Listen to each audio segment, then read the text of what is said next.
Queremos realmente presentar este tema bajo el título de visión, propósito, poder y misión. Queremos resaltar realmente la figura del apóstol Pablo, que a través del libro que estamos nosotros leyendo y del capítulo 25, 26 y 27 realmente podamos nosotros extraer del texto bíblico las verdades, las enseñanzas que la palabra de Dios nos revelan respecto a la figura del apóstol Pablo. El próximo fin de semana vamos a tener la predicación exclusiva del capítulo 27 del libro de los Hechos, donde se va a narrar de una manera muy especial cómo realmente se produjo un milagro sorprendente, de que Pablo tenía que viajar a Roma, tomó una embarcación y físicamente sería imposible que ese barco realmente no naufrague en medio del mar y todos mueran. Pero debido al propósito de Dios, a Pablo se le llevó a Roma. Todos los detalles, como nunca antes el escritor Lucas había escrito con tanto detalle el viaje de Pablo hacia Roma, va a ser la predicación del próximo fin de semana. Y anhelamos, querida iglesia, que nosotros nos preocupemos por leer la palabra de Dios. Yo creo firmemente que la revelación de la Escritura nos muestra una realidad, que no es una religión la que nosotros proclamamos, ni seguimos una religión, sino que es una relación personal con aquel Jesús que transforma vidas. En el libro de los Hechos, del capítulo 26, del verso 12, después de estar ahí, Pablo defendiendo su fe ante los directivos políticos como fueron Festo, que era el gobernador de Roma, y Agripa, el rey de Israel, ellos dicen, y dice así el texto, después de consultar con sus asesores, Festo declaró: has apelado al emperador irás. Pero este texto, aunque parece muy simple, tiene una enorme profundidad. ¿Sabe por qué? Porque los líderes políticos de ese entonces, los dos gobernadores de Jerusalén, en este caso Félix y Festo, con el rey Agripa, no encontraron en Pablo que había alguna cosa de qué acusarla.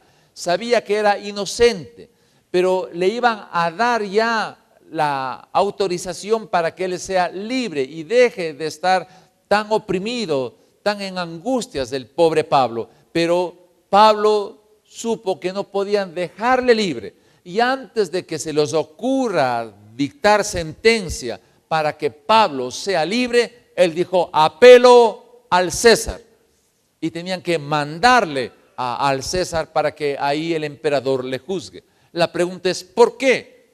¿Qué le impulsó realmente a Pablo a movilizarse en medio de ambientes tan hostiles para presentar el evangelio? Es lo que vamos a ver ahora, con el fin de que hoy de mañana haya un milagro y que usted, si Dios le habla a su corazón, se transforme en un Pablo en esta mañana, y así va a ser llamado al final del culto. En el capítulo 26 narra de Pablo que se presenta su defensa ante el gobernador Festo y el rey Agripa. Y él empieza a decirle al rey que él conoce todas las costumbres judías. ¿Y por qué le acusaban a Pablo? Pablo dice: me acusan por indicar que yo guardo esperanza de las promesas que Dios dio a nuestros ancestros, a nuestros patriarcas. Por eso me acusan a mí, porque yo creo en la resurrección de los muertos. Y él empieza a relatar, el apóstol Pablo, cómo fue realmente su conversión. Y él indica que yo desde niño fue criado bajo la religión farisea judía.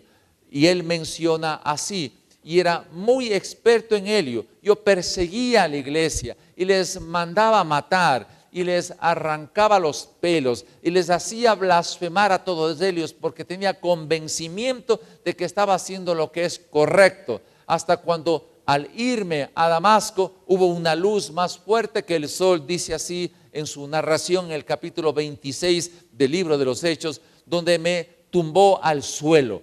Y cuando estaba en el suelo escuché una voz en arameo decir: Saulo, Saulo, ¿por qué me persigues? Dura es dar cosas contra el aguijón, dice Reina Valera. NBI dice, duro es dar golpes contra la cabeza.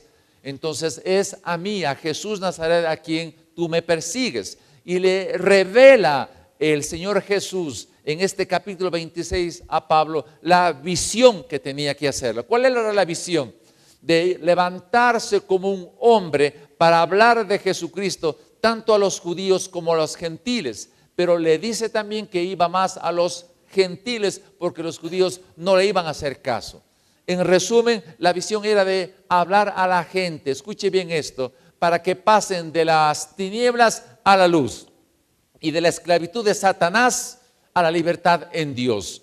Porque cuando hay revelación como hubo con el apóstol Pablo, cuando era necesario ir al suelo, amada iglesia y hermanos que nos están escuchando, si yo no voy al suelo y piso el suelo, por así decirlo, de bruces, no voy a entender la visión que Dios llama a quienes escogido de sus siervos. Dios escogió a Pablo siendo él un criminal, como él mismo narra en el capítulo 26.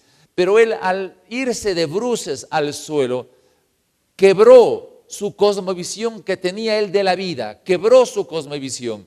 Y al volverle la vista, como él se quedó ciego, recobra una visión diferente de lo que es el Evangelio. Y esta figura de Pablo, realmente lo que queremos esta mañana resaltar y pedir a Dios y al Espíritu Santo que en esta mañana las personas realmente que están escuchando este sermón y los que van a estar en el video perciban lo que significa un llamado celestial como Dios le hizo a Pablo. Pero hay una cosa como introducción previa a ver la figura. Y en la siguiente lámina quisiera que ustedes puedan ver esto. La iglesia del Batán ha perseguido siempre un avivamiento. Y en las láminas que ustedes están viendo en la entrada del templo, donde dice todas las actividades, el año 2017 anhelamos que haya un avivamiento. ¿Por qué un avivamiento? Dice la palabra de Dios en el libro de Habacuc, el capítulo 3 del verso 2. Oh Jehová, he oído tu palabra y temí. Esa es la parte que a mí me emociona. Oí la palabra de Dios y temí. Oh Jehová, aviva la obra de tus manos, hazla florecer, como dice una versión, darle a conocer en estos tiempos, pero también el tema que ahí marca, dice, y en la ira, acuérdate de la misericordia. ¿Sabe por qué? Porque lamentablemente la gente ha creído o cree todavía que nosotros seguimos una religión. Y para nada, la Biblia es la revelación más hermosa que un ser humano puede recibir de parte de Dios. Y ahí muestra en este verso de Habacuc lo que representaba un avivamiento. Oí tu palabra y temí. Y eso se repite a lo largo de la historia bíblica. Jeremías, el profeta llorón, que fue llamado a ministerio durante 40 años, como alguien dijo, no convirtió a nadie. Porque cuando él hablaba, todo era angustias, todo era dolor, sufrimiento, le daban palo continuamente al profeta Jeremías. Y él llega a decir en un momento determinado, ya no va más, porque cada vez que escucho tu palabra me es escarnio a mí. Pero no pude realmente hacer más porque había algo dentro de mis entrañas que no lo podía detener. Me quemaba tu palabra. Tu palabra es el gozo y la alegría para mi vida. No pudo realmente él decir no va más conmigo. Esto es parte importante, querida y amada iglesia. ¿Cuánto realmente usted al escuchar la palabra de Dios puede tener este tipo de expresión? Tu palabra arde en mi interior. Quisiera hacerle a un lado, pero no le puedo detener. Me sedujiste, Jehová.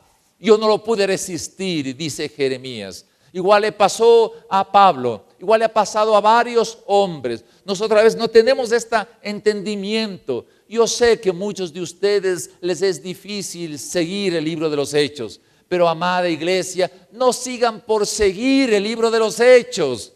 No llenen el material por llenar amada iglesia, tengan hambre de la palabra de Dios. Piden a Dios que les ilumine su corazón para que les revele las cosas secretas de la revelación bíblica, porque es lo único que nos sostiene. Dios le coge a Jeremías y le dice, ¿qué ves? Capítulo 1 del libro de Jeremías. Y él dice, veo un almendro. Esta parte es importante, iglesia amada, que se entienda. La iglesia está llamada para poder ver el almendro. El almendro es una flor que surge cuando hay cambio de estación. Eso implica que la iglesia debe percibir los cambios de épocas, las circunstancias que nos toca vivir. Una vez que reconoció Jeremías el almendro, Dios le dice al profeta, ¿qué ves ahora? Veo una olla de agua hirviendo que se derrama desde el norte, le dice así Jeremías. Porque Dios ha preparado a la iglesia para que pueda percibir el desastre, para que pueda percibir las realidades del entorno. Así como Pablo cayó de bruces cuando vino la luz, él se levantó y no se miró a sí mismo. Cuando recuperó su vista, empezó a ver el entorno y tuvo una carga en su corazón. Y él dijo, yo no puedo vivir tranquilo mientras haya personas esclavizadas a Satanás, que vivan en la oscuridad. Algo le empujó al apóstol Pablo a movilizarse así. Igual a Jeremías. Y uno de los hombres en la época después de Cristo es Juan Wesley. Ese avivamiento, ¿sabe? Un escritor escribió un libro que decía Inglaterra antes y después de Wesley. ¿Qué había antes? Había la época de la revolución agrícola e industrial, pero había pobreza extrema. A los niños se les botaba en las calles porque no había quien les pueda realmente alimentar. La salud de Inglaterra en esos tiempos eran terribles, enfermedades en todos los niveles. No había educación, no sabía ni leer ni escribir la gran mayoría del pueblo. Así era. La política se había corrompido totalmente, el arte se había desfigurado, el teatro, las obras de teatro que era Inglaterra conocía muy bien en ese entonces, todos se habían dañado, se habían prostituido. El alcohol, todo era un desastre, el crimen, la delincuencia. Y Dios escoge a un hombre que escucha la palabra de Dios y le llega a temer. Juan Wesley, joven, delgado, muy apuesto, como dice la historia. Era el hijo 17 de 19. Tenía hermanos muy enfermos y esa madre con un corazón especial les enseñaba a los hijos el temor de Jehová. Y dice la historia que ella quiso tener una hora a solas con los hijos para hablarles de Dios. Y así hizo con los 19 hijos que Dios le mandó. Así se formó. Creció Juan Wesley hasta que escuchó la palabra de Dios y temió. Y se dio cuenta, abrió los ojos y dijo, no dijo, hijo, yo soy de esta o de esta manera, soy guapo, especial y qué sé yo lo que se le ocurrió en ese momento, sino tuvo carga, dolor por su país, por su nación. Caminó por las calles, vio pobreza, vio desnutrición, vio la falta de educación, la falta de la salud, vio las obras del arte que estaban totalmente desfigurados, vio el gobierno corrupto y dijo, no, yo no puedo quedarme tranquilo así, tengo que hablar con de nuevo la palabra de Dios. Y él escribió miles y miles de libros, más de 52,000 sermones, escribía en su caballo. Recorrió todas las distancias, no tenía descanso porque amaba la palabra de Dios, amaba el poder de la sangre de Jesucristo y la regeneración que el Espíritu Santo lo da. Y se movilizó y formó gente para cambiar la realidad de Inglaterra. Cambió la educación, cambió la salud, cambió la política.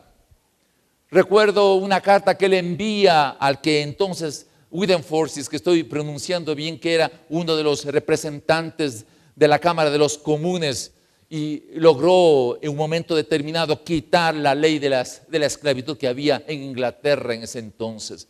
Porque había alguien que escuchó la palabra de Dios y temió. Y es lo que se requiere en estos tiempos. Pero no es el temor de miedo. No es ese temor. ¿Sabe cuál era el temor de Habacuc?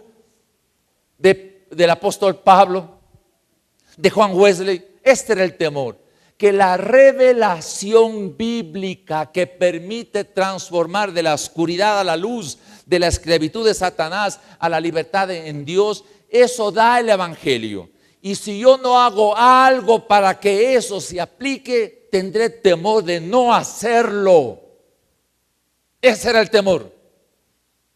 Y es el temor que debe haber en nosotros, de no hacer lo que debemos hacer por cualquier razón que se nos ocurra. Hermano querido, eso es lo que debe a nosotros sucedernos. ¿Qué sucedió después del avivamiento? Sucedió cosas grandiosas en Inglaterra, Carlos Finney en los Estados Unidos y tantos hombres que generaron el avivamiento.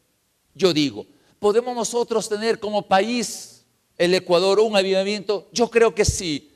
No por lo que yo pueda decir, sino porque creo en la palabra de Dios. ¿Qué se requiere? Que haya hombres y mujeres que escuchen la palabra de Dios y teman. Porque las bendiciones que Dios da a través de la revelación, de cambiar los centros de desarrollo del país. Por eso el evangelio no es religión. No es religión. Le apesta al evangelio la religión. Y no puede manejarse las circunstancias así, sino hay carga en el corazón para cambiar la educación, para cambiar la salud, para cambiar la producción, para cambiar los medios de comunicación. Todo puede cambiarse en honor a la verdad, como vamos a ver un momentito después. Ya está Pablo el modelo. ¿Qué Pablo? ¿Qué hombre realmente era Pablo? Recibió la revelación. Pablito, tienes que desencadenar a las personas que están esclavizadas a Satanás. Pablito, tienes que sacarles de la oscuridad y llevarles la luz. Pablo dijo, lo hago. No me importa lo que me pueda pasar, lo hago. Le ardía su corazón. Eso necesitamos en los tiempos actuales, que la palabra arde, y repito, en nuestro corazón. Así fue Pablo. Pero la parte que a mí me emociona del apóstol Pablo es que todos estos líderes, si usted quiere saber cuál es el perfil de un político, lea el capítulo 25, 26 del libro de los Hechos, y ahí se le presenta el perfil de Festo, un político, el perfil de Félix, un político, el perfil del rey Agripa, un político.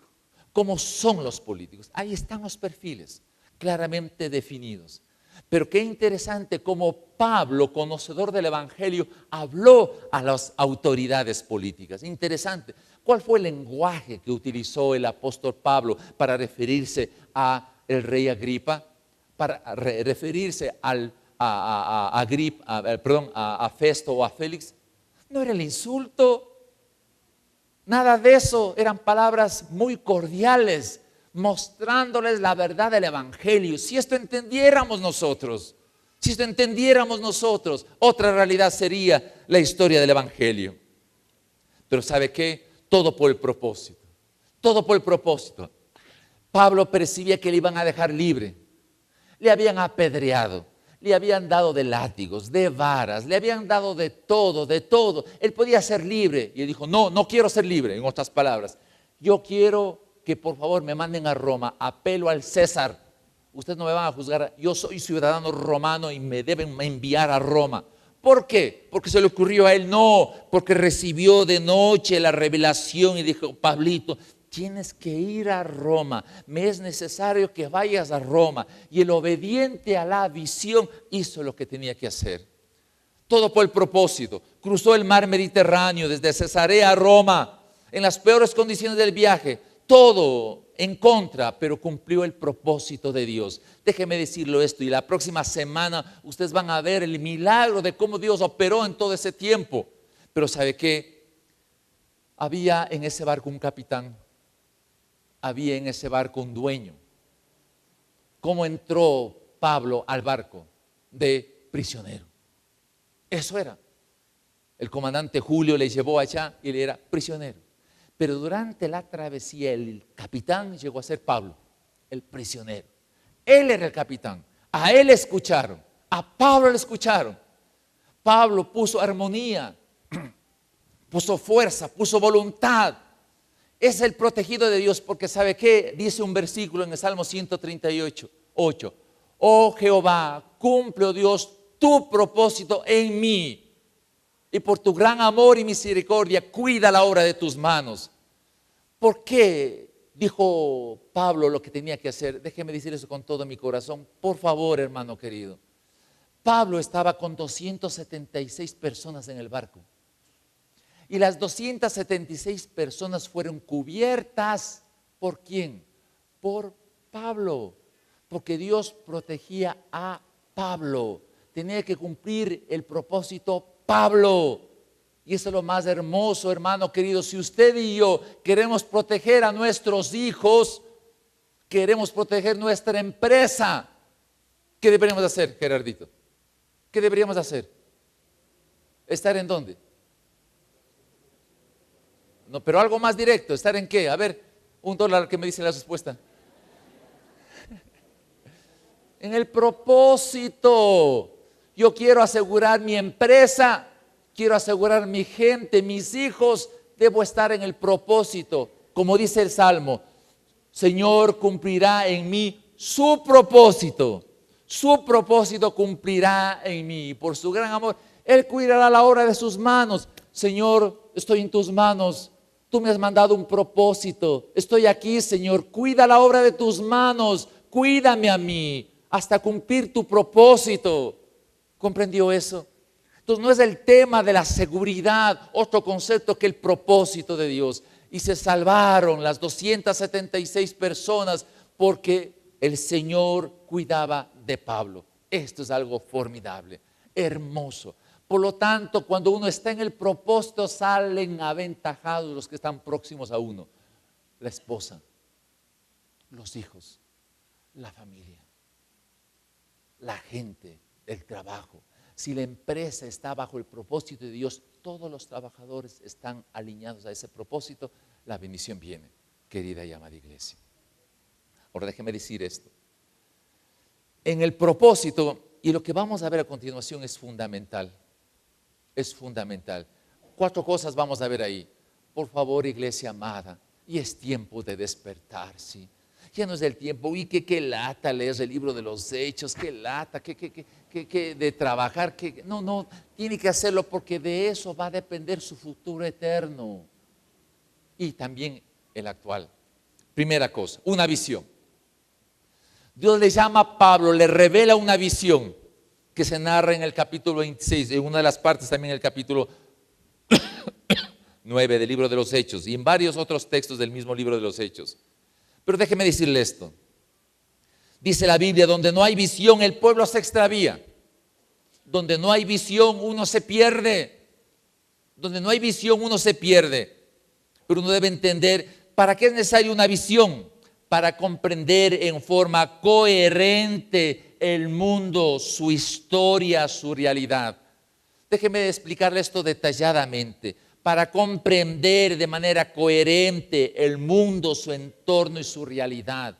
Pablo sabía muy bien cómo era el entorno, sabía muy bien que Israel estaba bajo el poder romano, sabía muy bien que Roma era la potencia de ese momento. Él entendió, se dio cuenta el mundo en el cual él estaba y lo que dice en esta definición, su realidad. Y el ser humano es una realidad.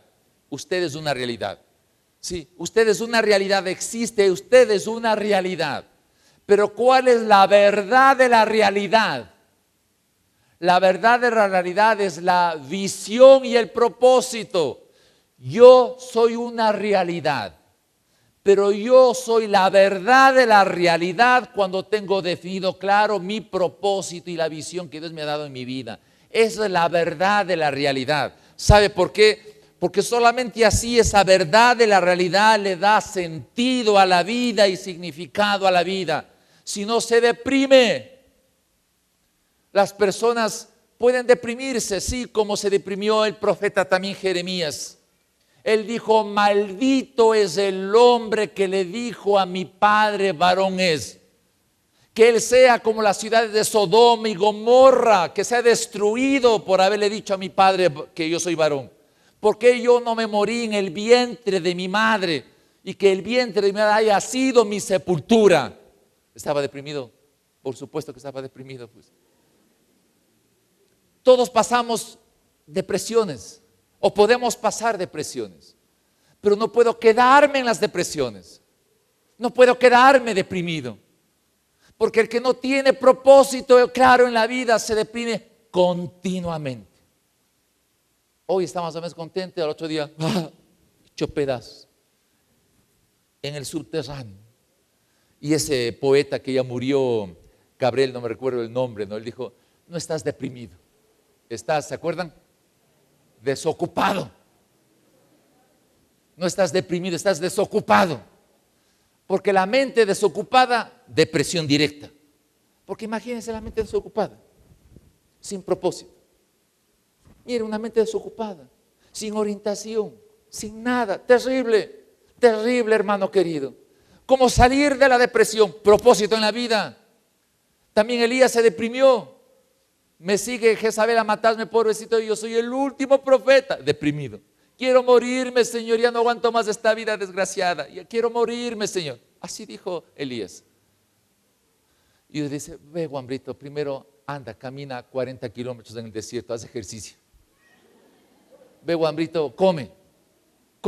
Y le hizo que se alimente unas aves y le dio comidita ahí. Luego, duerme, hijito, duerme. Después hablamos. Comió, durmió, hizo ejercicios y se levantó la depresión. Clarito. Pero cuando va a la presencia de Dios, él todavía seguía como esa niña, ya descansó, ya hizo ejercicios. Entonces dice, es que yo he sido el único que he quedado. ¿Sabe qué le dijo Dios al profeta Elías? Ve, Juanbrito, no eres el único profeta, 7,000 hay como vos. 2, anda, levántate, sigue trabajando. Anda a trabajar, anda, úngele al rey del país vecino. Qué tremendo. Y luego le dice, Juanbrito, prepárate, te van a reemplazar. Eliseo le reemplazó a Elías. Así que cuidado con deprimirse, ¿no? Cuidado porque puede ser reemplazado. Es interesante este mensaje, pero ¿sabe qué? Este tema de lo que es una visión, ¿sí? Amada iglesia, a ver, aquí quiero que me escuchen y sé que esto está en el aire. Y esto, lo que voy a decir va a ser un poco como un sacudón. Dígame usted, ¿qué le espera a usted de aquí en 5 años al país? Creo que bien, dirán, ¿no? La economía brillante, todo bien. Pregunto yo, ¿y si el petróleo falla? ¿Qué pasaría? ¿Estaríamos en condiciones de vivir en crisis completa sin recursos? Y esto no es cuestión que esto va a suceder. Digo, ¿qué pasaría si? Nos estamos dando cuenta del mundo que nos está a nuestro alrededor. Nos estamos dando cuenta. Acaba de aprobarse la ley de comunicación, ¿verdad? ¿Sí? Han revisado el artículo 4, donde dice que se va a analizar todo lo que es los medios sociales, entre ellos el Facebook que nosotros trabajamos. Y si la ley indica que el mal uso de las redes sociales, puede haber una aplicación de la ley, ¿sí? Pero eso va a ocurrir, no se sabe, ¿verdad? Pero a lo mejor si algo se dice como en el Facebook que estamos diciendo hoy en este momento y me van a oír el señor gobierno y el señor presidente, a lo mejor me va a hacer ¿qué? Y por eso no debo hablar. ¿Qué debemos nosotros hacer? ¿Qué va a suceder con la ley de comunicación respecto al artículo 4? El artículo 7, el 18, el 71, respecto a la relevancia pública de lo que se debe decir siempre y cuando sirva al orden público. Y si alguien dice algo que al parecer no es, ¿qué va a suceder? ¿Qué va a pasar? Pregunto yo. ¿Qué va a pasar con el artículo 27 del linchamiento mediático? ¿Qué va a pasar? ¿Qué va a suceder? Nos hemos dado cuenta de lo que puede suceder. La iglesia roncando, hermanos. La iglesia ronca, no percibe, no cumple su rol profético, no prepara a la gente. No hay gente que escuche la palabra de Dios y tema. No hay gente, hermano. Y eso necesitamos nosotros entender, amada iglesia. Una visión, un propósito. Déjeme esto decirle con todo mi corazón. Déjeme decirle esto con todo mi corazón. Un propósito para entender por qué yo trabajo, por qué yo vivo, por qué puedo morir. Si a usted le preguntan, ¿por qué trabajo? Porque tengo que comer. ¿Por qué trabaja? ¿Qué más tengo que hacer? Pues tengo que trabajar. ¿Por qué vive? Porque tengo que vivir, pues. Si usted no contesta estas preguntas, usted no tiene propósito en su vida. Vive por vivir. Si usted no contesta estas preguntas, ¿por qué trabaja? ¿Para qué trabaja? ¿Por qué vive? ¿Para qué vive? Y si le toca morir, ¿por qué moriría? Si usted no contesta estas preguntas, vive por vivir, hermano. Vive por vivir. Recuerdo una ilustración me viene acá ahorita, la ilustración de Mafalda. Mafalda leyendo un medio de comunicación y un autor le dice: mientras más conozco al hombre, más quiero y amo a mi perro. Dice en la lectura, ¿no? Y ella dice, Mafalda, dice: ¿qué tipo de periódico es este? Falta la opinión del perro. Qué bueno para la ley de comunicación. Qué bueno. No, falta el criterio del perro. ¿Cómo vivimos nosotros? Hermano, déjeme decirle esto con todo mi corazón. Jeremías, en el capítulo 29, estaba el pueblo allá en Babilonia. Dios le dice a través del profeta: oiga, pueblo de Judá, construya casas, vive en esas casas, cásense, siembren la tierra. Escuchen bien, ayuden al desarrollo de la ciudad. Estaban ellos de esclavos en Babilonia. Ayuden al desarrollo de la ciudad, porque el desarrollo de la ciudad les conviene a ustedes. Yo tengo buenos planes para ustedes, planes de bien y no de calamidad, para darles un futuro y una esperanza. Dios nunca, nunca dejará a sus hijos al azar. Dios nunca dejará a los hijos al azar. Yo digo con todo mi corazón, y ojalá esto pueda escuchar el señor gobierno.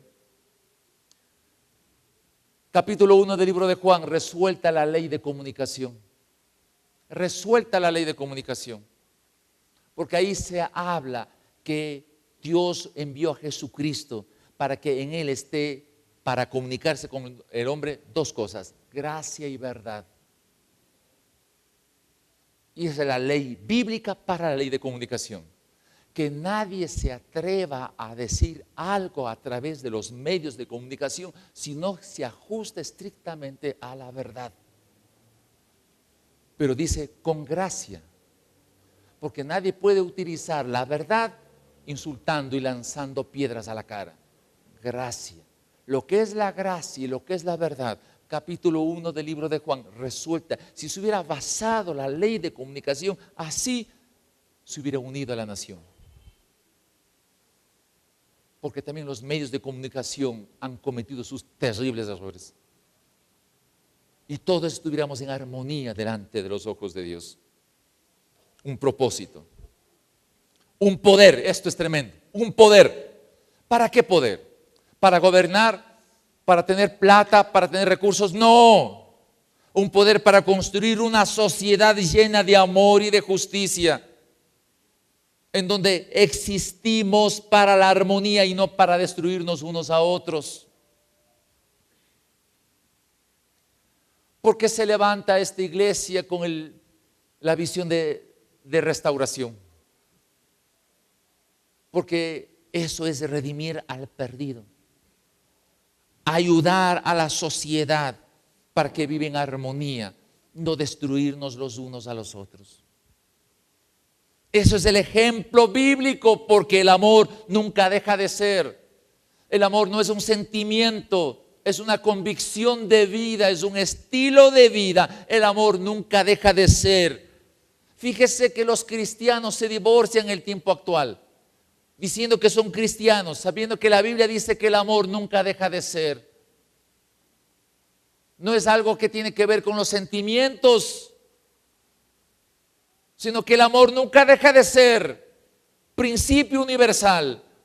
Ese es el poder. Cuando usted tiene poder, cuando el amor nunca deja de ser. Por eso siempre extenderá sus manos al caído, porque el amor nunca deja de ser. Porque siempre habrá la opción de perdonar, porque el amor nunca deja de ser. Porque siempre habrá la opción de pedir perdón, porque el amor nunca deja de ser. Porque levantará al caído, al que le ha ofendido, al que le ha dañado, porque el amor nunca deja de ser un poder. Y termino con una misión. Eso lo vivió Pablo. En el libro de los Hechos hay una parte que se da con más profundidad de este tema, una misión. ¿Para qué estamos? ¿Para qué hay el médico? ¿Para qué está el ingeniero, el abogado, la secretaria, el hombre de negocios? ¿Para qué? ¿Para qué? ¿Para qué? Porque tiene una misión. El que recibe la revelación tiene una misión para dar esperanza a los que no tienen voz. Al saber que sí existen sistemas injustos y procesos de destrucción y muerte, pero nuestra misión es de el rescate y la esperanza a los marginados. No puede haber iglesia que no piense en los marginados. Hoy a las 6 de la mañana que estábamos en tiempo de oración, el pastor Lenín nos conversaba que vinieron a dejarle de Inacapén a un niño de 10 años, maltratado con las marcas en su cuerpo del maltrato. Qué tremendo. Se marcan los cuerpos y se marcan el alma. Los cuerpos marcados quedan con el tiempo tal vez una pequeña señal, pero los que son marcados en el alma se quedan para toda su vida. Nosotros fuimos llamados para hacer una misión de, en medio de los sistemas injustos, levantarse con autoridad y rescatar a los marginados, a los que viven en silencio, a los que viven en silencio. Escuchen bien esto, lo que voy a decir, a los que viven en silencio. Los adictos son los que viven en silencio, aunque parecen que gritan y se desesperan, pero viven en silencio, porque son voces no audibles al corazón del otro.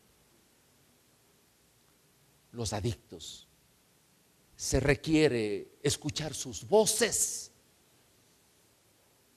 No sé qué va a pasar con esta ley que los 10 gramos de marihuana es factible hacerle. No sé lo que va a suceder.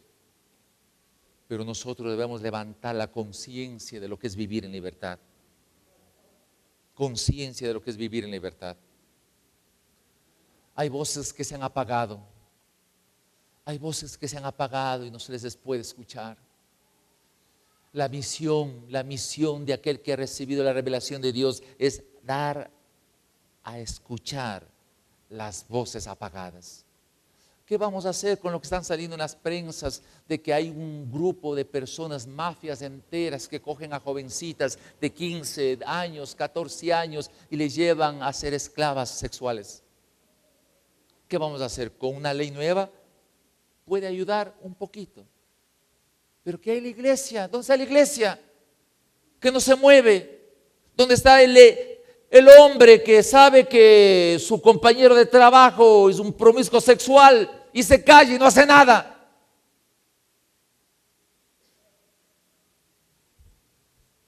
¿Dónde está el evangelio que no llega a esas áreas?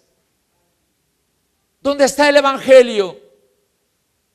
Esa es nuestra misión, de escuchar a los que no tienen voz, a los que no tienen quien les escuche, a las esposas marginadas por la violencia de los sinvergüenzas de los maridos y a los esposos marginados por las sinvergüenzas de las mujeres. Así estamos en equilibrio. Hermanos queridos, déjenme terminar de esta forma, amada iglesia. Necesitamos Pablos que escuchen la voz y tengan temor. El Espíritu Santo hoy está llamando a Pablos. Sí, y vamos a orar para que vengan los Pablos, como hubo en el primer culto, un montón de Pablos. hombres y mujeres. No crean que diga usted, pero yo tengo ya 60 años, ¿qué voy a hacer? No, no, no, no. No es cuestión de edad. Amada iglesia, no pidamos a Dios años de vida, pidamos propósito. No pidamos a Dios años de vida, pidamos propósito. Propósito, hermanos queridos. Y vamos a orar. ¿Sabe qué va a pasar si se levantan Pablos? Para que tengan la convicción de Dios, de que a través de la palabra del Señor se pueda cambiar nuestra sociedad. Para estar formados de tal manera que cualquiera que sea la situación difícil, podamos oler, percibir el cambio de estación, hermanos.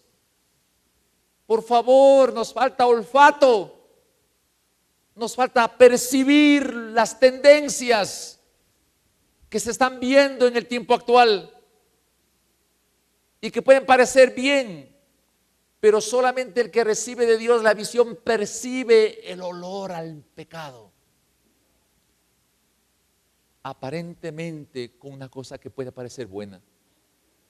Hermano querido, nosotros somos llamados a cambiar, a aportar, a ayudar.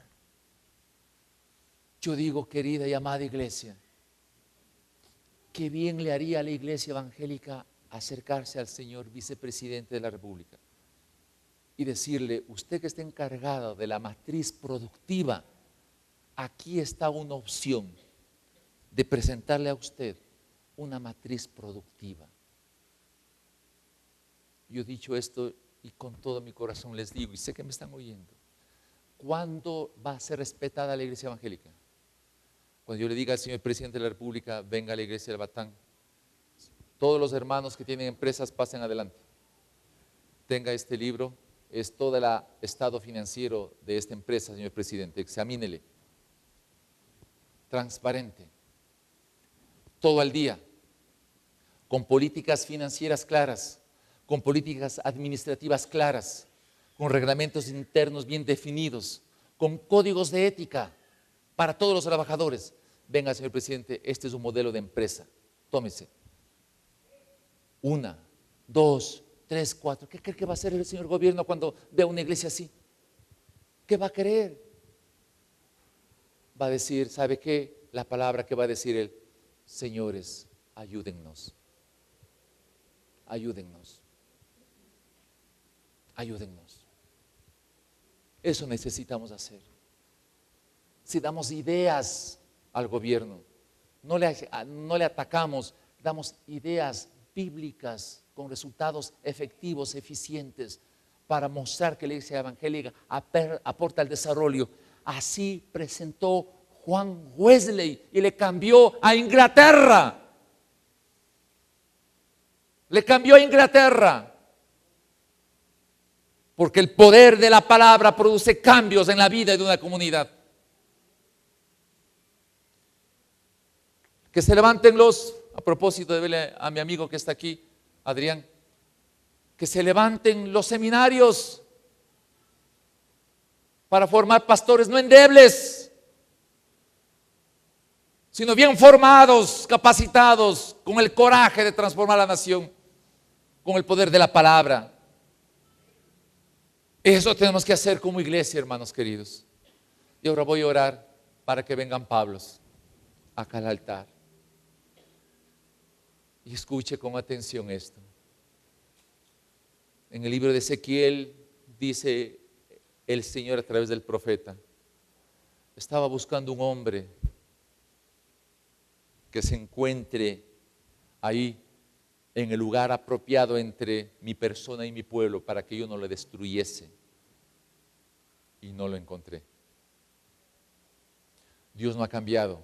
Él está buscando Pablos que se pongan en el lugar apropiado. Y voy a orar para que el Espíritu Santo hable a los Pablos. Déjeme decirle esto con todo mi corazón. Hace 30 años yo vine a esta iglesia con miedo, porque fue una campaña evangelística y el Señor me permitió convertirme. Yo lanzaba piedras a las iglesias evangélicas y entré a esta iglesia y han pasado 30 años. Pero hace 26 años, ahí sentado, en esa parte de ahí, aquí se predicaba el llamado para aquellas personas que sientan un llamado para el ministerio. Y algo se me impulsó y pasé adelante. Y dejé mi profesión de ingeniería y de mi magisterio en la universidad y en el colegio Benalcázar. Y déjeme decirle, quemé las amarras y el barco que me traía. Yo voy a orar para que vengan los Pablos, pero sepan que los Pablos que vengan acá será una decisión tan santa que van a quemar su pasado, van a quemar las barcas que les trajeron donde están, porque dice Jesús, aquel que es llamado para poner la mano en el arado, si regresa a ver atrás, no es digno del ministerio. Se requiere Pablos que dejen todo, por desarrollar un principio. Y al referirme todo, no digo a esos Pablos que van al ministerio pastoral únicamente, sino a aquellos Pablos que en sus empresas pueden hacer la labor de Pablo, pero que dejen todo su interés personal para dedicarse a la extensión del evangelio, como empresarios o como pastores. Vamos a orar, sí, y que Dios haga un milagro maravilloso en esta mañana. Por favor, no se quede si está llamándose por el Señor. Al salir, ustedes van a dar a los pastores del equipo sus nombres, porque vamos a tener una entrevista personal. Pero amados varones y mujeres también, por supuesto. Esto es algo santo. Escuchen la palabra de Dios y teman. No de un miedo terrible a un Dios castigador, no, sino a un Dios lleno de gracia y misericordia que nos va a dar todas las cosas para cambiar la sociedad. Y si no le hacemos, surge el temor. Por eso Dios le dijo a Jeremías, tú agárrate los pantalones bien. Te voy a poner como ciudad fortificada, como columna de hierro, como muro de bronce. Pelearán contra ti, pero no te podrán ganar, porque yo estoy contigo para librarte. Así dijo el Señor. ¿Sabe? El cielo se va a parar, es mi convicción, y va a mostrar las coronas, como le mostró a Pablo. Pablo dijo, he terminado la carrera, he guardado la fe, he peleado la buena batalla, me espera la corona. Dios va a hacer algo. Allá, esta es la corona que le voy a dar a Juan, a Pedro, a María. Está así para visualizar la corona. Y usted va a responder a eso, si percibe en el Señor que así es. Vamos a orar. Padre querido, con todo el corazón, permítenos en esta mañana, Señor, sellar esta oportunidad que tú nos has dado de abrir tu palabra y de hablar de ella, para levantar a los Pablos que se requieren en este tiempo, Señor, para que convencidos de los llamados puedan trabajar, Señor, para extender tu reino, para sacar de la gente de la oscuridad a la luz tuya, para romper los lazos y las cadenas de esclavitud a Satanás y dejarles libres para ti, oh Dios. Hombres y mujeres que puedan percibir que tú les has estado llamando tiempo atrás para el ejercicio del ministerio, sea a nivel pastoral o sea a nivel de desarrollarla en su empresa para la gloria de tu nombre. Oh Dios mío, Dios mío, Dios mío, tú levantaste a Juan Wesley y cambió la nación de Inglaterra. Señor, levanta en este tiempo. Oh Jehová, he oído tu palabra y temí. Oh Jehová, Dios soberano y poderoso, aviva la obra tuya en estos tiempos. Hazla florecer, pero en tu ira ten misericordia. Llama a tu altar a los Pablos del año 2013 de Quito, Ecuador. Llama a los Pablos, oh Señor. Llama en esta mañana a los hombres y a las mujeres también, que perciban, Señor, que una vez que pasen al frente, quemarán las barcas de sus intereses personales para lanzarse a un desafío mayor.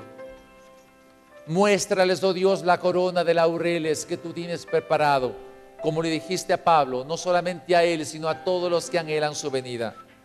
Muéstrales, oh Dios, la corona, Señor, Jehová de los ejércitos.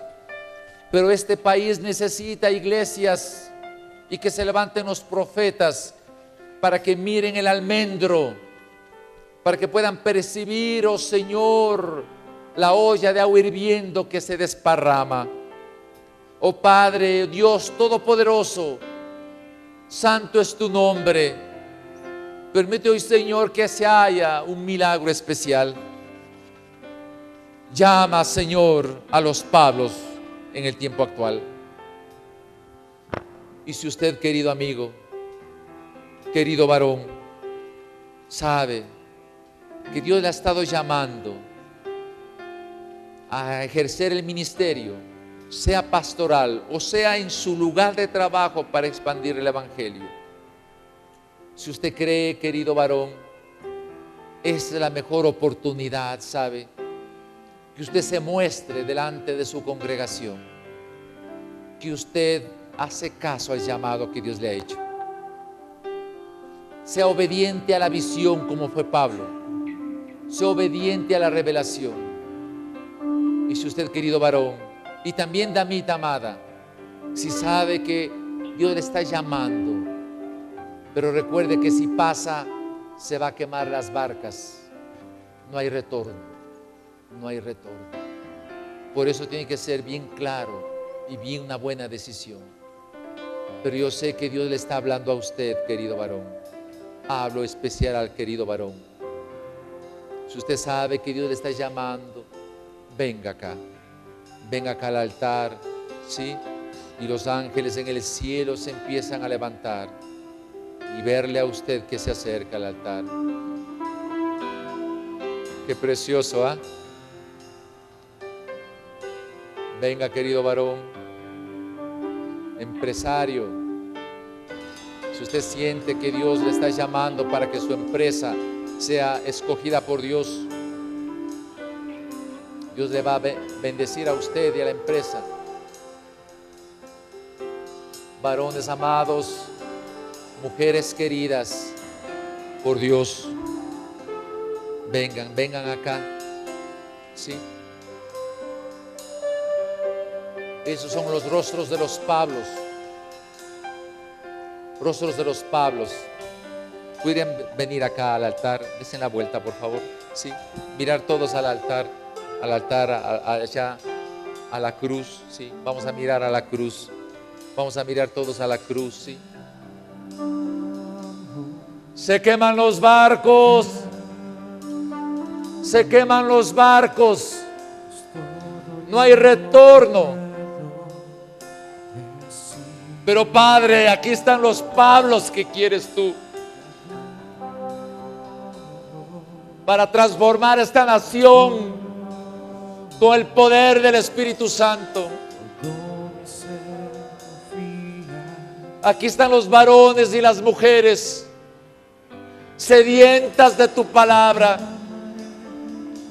Aquí están, Señor, hombres, mujeres que han oído tu palabra y temieron, para la gloria de tu nombre. Aquí estarán los hombres y las mujeres que transformarán la educación, la salud, la producción, los medios de comunicación, la política, Señor. Danos un avivamiento, Jehová. Jehová, Jehová, aviva la obra de tus manos. Hazla florecer, Jehová, en estos tiempos. Pero en tu ira, Jehová, ten misericordia. Toma esta nación, Señor, amada por ti. querida por ti. Pero levántala, Señor, con estos hombres y mujeres que vienen sedientas de servirte solo a ti. Señor, la cruz está vacía. Ya no estás, Jesús, en la cruz. Ya no está un cuerpo doliente, ni un siervo sufriente. Resucitaste, Jesús. Estás a la derecha del Padre y estás sonriendo, Jesús, viendo a tu iglesia de pie para servirte.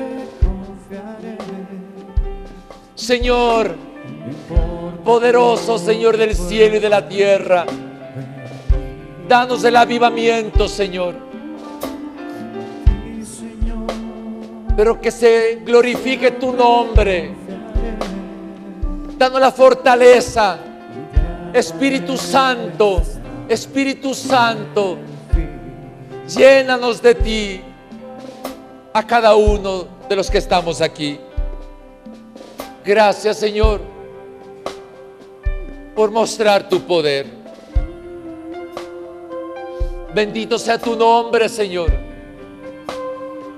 Toma fotos allá en el cielo. Toma fotos, Señor. Recuérdales este momento en la historia, cuando pasen los años y su pelo se pueda tal vez poner blanco y arrugaditas tal vez la piel. Pero márcale, Señor, su historia en esta mañana para la gloria de tu nombre.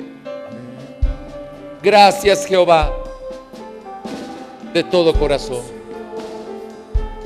Amén. Queridos hermanos, por favor, den sus nombres a los pastores o manden un email. Yo soy fulano de tal, hice esta decisión hoy. Necesitamos esa información, ¿sí? ¿De acuerdo? Un abrazo, ¿no? Dios les bendiga grandemente, ¿sí? Un abrazo, iglesia amada. No importa lo que pueda.